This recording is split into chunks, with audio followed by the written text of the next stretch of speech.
Hello, my name is Matt. Welcome to another episode of Unbearable 73.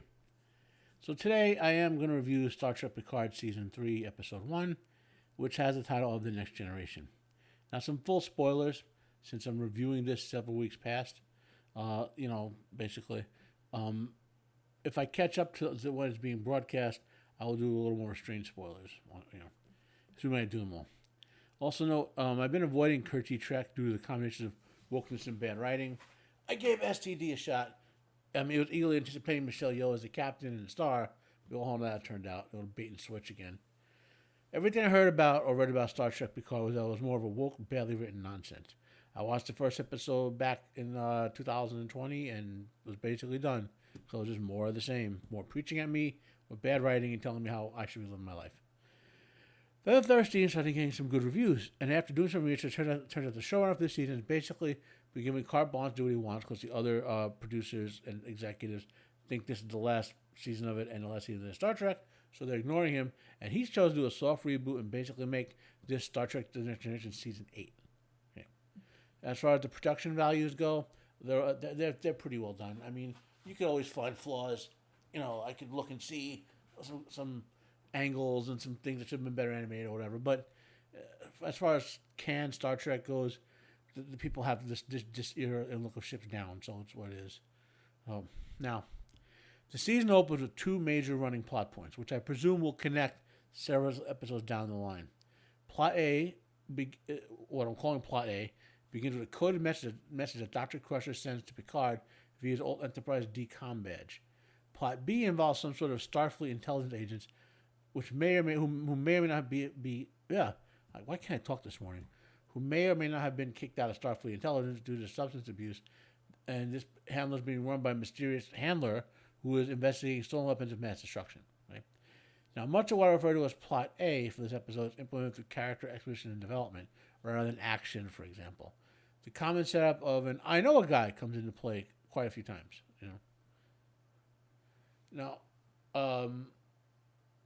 Plot. So, most of my problem with this show, if the first episode is any indication, is to come down to some very meh writing, and here are some examples. Picard hears what turns out to be his old Enterprise D-Com badge, emitting an alert sound. He has the computer to locate it, but can't. It can't, right? Well, I'll say here that this episode takes place with over 120 years of computing power advancements over Star Trek, the original series.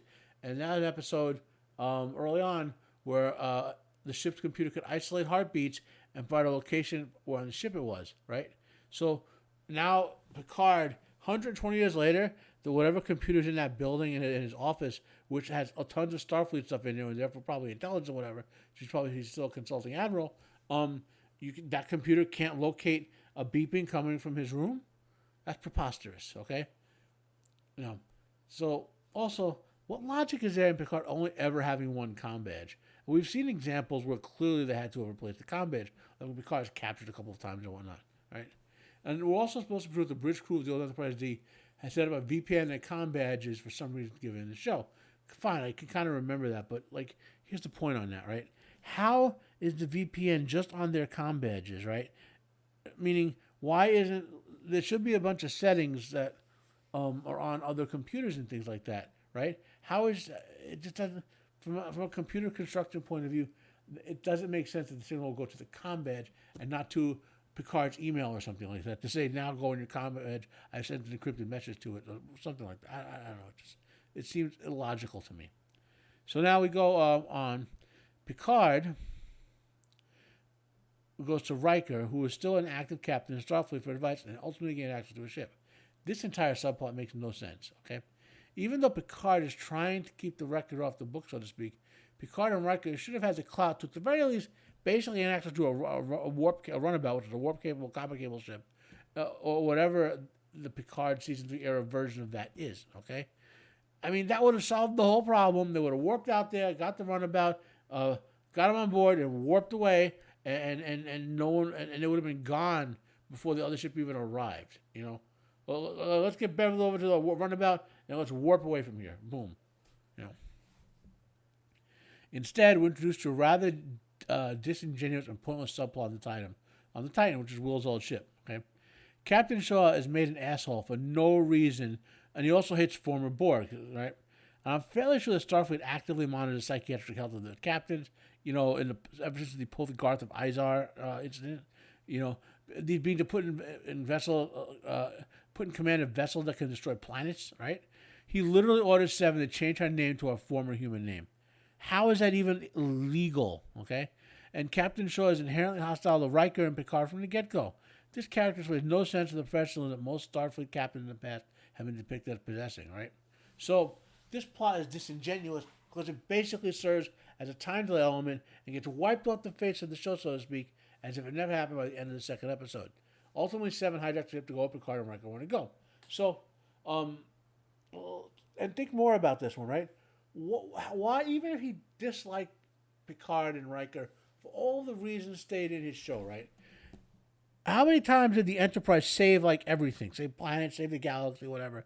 So he's half disingenuous with some of the reasons he's stating, right?